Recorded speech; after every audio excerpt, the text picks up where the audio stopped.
Hey everybody, Ace Channel Liam here. Hope you're having a wonderful day. Welcome back to WTF Moments, where we're just ripping apart the Pokemon anime. Plainly and simply, we're just taking the piss. Thank you for all your amazing feedback on last week's episode. I'm so glad you enjoyed it, and I'm so glad so many of you are excited for this series. I have been listening to the comments as well. I've read through all of them, and the general consensus seems to be that you guys would rather me continue with the first series of the anime than go for the newer anime, which is a little bit more polished, a little bit more true to the video games, a little bit more less garbage. Do you know what I mean? And I'm more than happy to continue with series 1. Once we get to the end of series 1, I'll then probably take a vote and be like, what series do you want me to do next? I'm going to do these weekly to start off with, and we'll see where it goes from there. Let's just have fun with series 1 in the meantime. Also, another piece of feedback that really stood out to me was, well, one thing you definitely need is a counter on screen counting the number of WTF moments, just like CinemaSins does. And of course, my response to that is exactly what you'd expect. Do I look like CinemaSins? This isn't CinemaSins. What, you want me to put an annoying little ding between every little entry? Nah, we're not doing that. We're not counting. We're not doing dings. It's just for fun. It's just for a laugh. We're just going to stand around and take the rip out of Pokemon. It's really simple. Let's not overcomplicate it. Also, if that was your feedback, you know I'm only joking with you. I'm only playing, don't worry. But if you did take offense to that, fucking lol. Of course, more importantly, we got loads of likes on the last episode. We almost hit 1,000 likes last time I checked. So let's go for that same goal on this episode. Let's hit 1,000 likes on this video to show that you're enjoying this series. And of course, subscribe if you're new so you never miss an episode. And of course, use code ACE to save yourself some money on G Fuel. This is Golden Apple Pear. It tastes like pear drops, the candy that you can get in the UK. And it's, oh, code ACE to save some money. But without further ado, let's have a look at the WTF moments for Pokemon Season 1, Episode 2, Pokemon Emergency.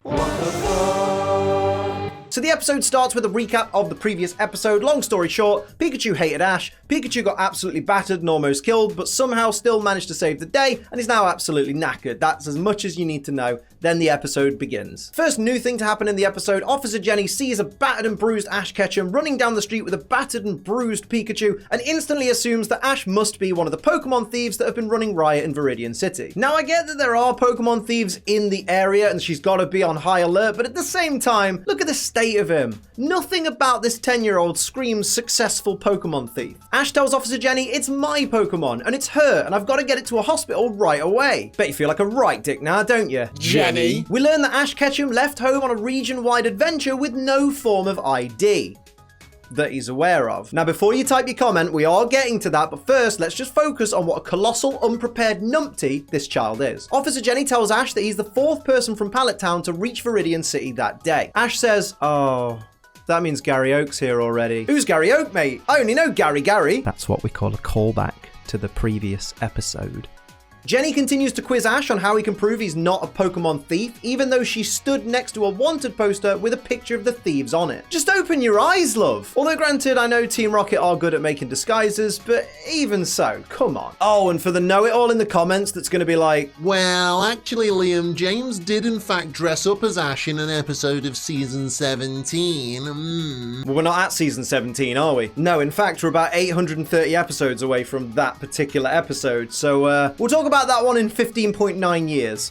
How about that? Turns out when Professor Oak gave Ash his Pokedex, he failed to point out that this can be used as a form of identification, and not only that, but it's also irreplaceable. That's 11 out of 10 mentoring right there. Well done, Oak. Well done. Misty's actually capable of running with the charred remains of a bicycle on her back. Must be some intense gym training. All of the Team Rocket voices in this episode absolutely suck, especially Meowth. I cannot bear to listen to them. Right before Officer Jenny busts out this sick motorcycle jump to avoid the stairs, she says, this is tricky. Just don't do it then. Just don't do it. Park in the car park like a normal person and don't further endanger the already badly injured Pikachu just to impress a 10-year-old, you nonce. Not only is Jenny a nonce, but parking your motorbike and sidecar at the front desk of the Pokemon Center just makes you an arsehole. Not really a WTF moment, but I just want to point out Pokemon Let's Go Pikachu and Let's Go Eevee have made me hate this Pokemon. This is a direct quote from Nurse Joy when Ash asks how he can help. You can be more responsible. If you want to be a Pokemon trainer, young man, you can't let your Pokemon battle till they're in this condition. Listen, Joy, is Pikachu fainted? The whole point of a Pokemon battle is to make all of your opponent's Pokemon faint. So what you're saying is basically bollocks. Not to mention, technically Ash's Pikachu won the battle, so it needs to have at least 1 hit point, so it's not even that bad. Officer Jenny reminds everybody that she's left her motorcycle at the front desk. Don't you hate those kinds of people that are absolute dickheads and then they feel the need to remind you just how much of a dickhead they are? Why are you looking at me? What the hell kind of Pidgey is that? Has Callum been fixing shiny Pokemon again? Did you ever set your ringtone to ring, ring, ring, ring, ring, ring, phone call, because you thought it'd be friggin' awesome? Yeah. It was a fun 2 minutes, wasn't it? According to Ash's mum, it took Ash's father 4 days to get from Pallet Town to Viridian City. So just take a moment to think about what that means. That means that there's a Pokemon trainer out there that is about 4 times more incompetent than Ash Ketchum. That's saying something. Oh look, it's Arcanine, you know? The legendary Pokemon Arcanine. Well, Liam, that's actually because in the Did I even ask? Ash is looking at the carvings on the wall of the 3 legendary bird Pokemon, focuses intensely on the one that isn't Zapdos or Moltres, and says, "That's the flying Pokemon I saw." No, it's not. That's Articuno. Sure, its tail feathers look a bit ho-oh-ish, but at the same time, so does your mum.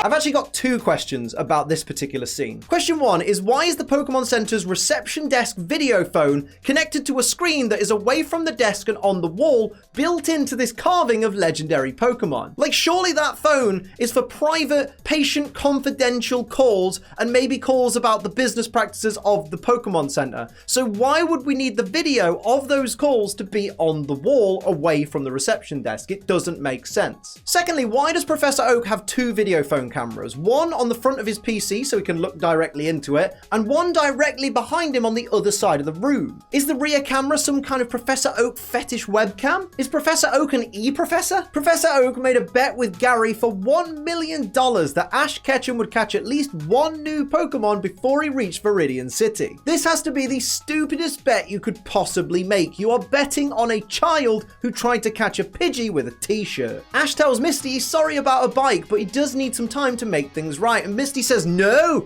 I'm not falling for that again," then immediately says, "Well, I guess you should look after Pikachu now," instantly falling for his excuses again, when legally he owes her a new bike, or at least the money for it. Team Rocket are annoyed that they're being treated as criminals and feel that they should be welcomed in Viridian City. But you're criminals, mate. Jesse and James both instruct Ekans and Coughing to attack at the same time, as in they talk to both Pokemon. They both say, "Ekans, Coughing, go!" Like, surely Ekans and Coughing only need to be instructed by their own trainers, right? Ekans doesn't need to hear Jesse and James instruct it in unison. Why? Let's talk about the Team Rocket motto real quick. We know from Butch and Cassidy in later episodes that Jesse and James are just butchering it because they don't know the proper words, but we don't know that's going to happen yet. So at this point in the season, they're just talking bollocks. That's literally what it sounds like.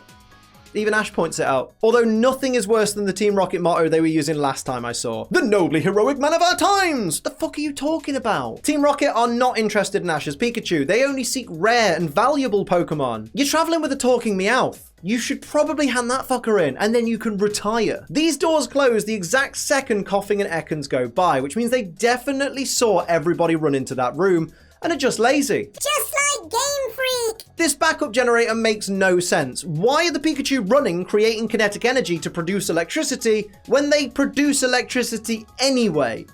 Am I not seeing this right?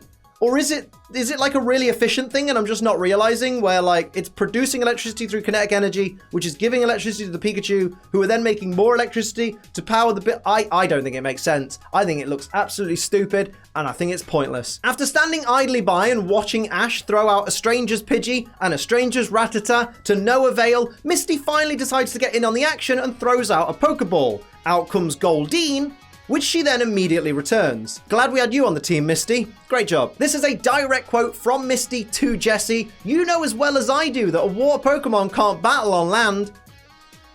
Then why'd you bother? Like, you could try and pretend that it was to cause some kind of distraction so everyone could get away, but you didn't tell the others, so they haven't left. Apparently, all it takes to heal Pikachu to 100% is for a dozen other Pikachu to electrocute it. So what was Nurse Joy faffing about with? What do you think generates more electricity? A dozen Pikachu or one 10-year-old pedaling a bike that's charred and really shouldn't be working like that anyway? Apparently it's the bike. Pikachu's Thunderbolt causes Coughing to explode, decimating the Pokemon Center and the surrounding area. And for some reason, only Team Rocket are harmed in the blast. Look, even the computer survived. "Hey, look, the girl's scared of bugs because it's 1997 and we all think women are wimps." Great job, Pokemon. Very classy. And the episode ends on a cock block. Will Ash catch Caterpie? Will he not?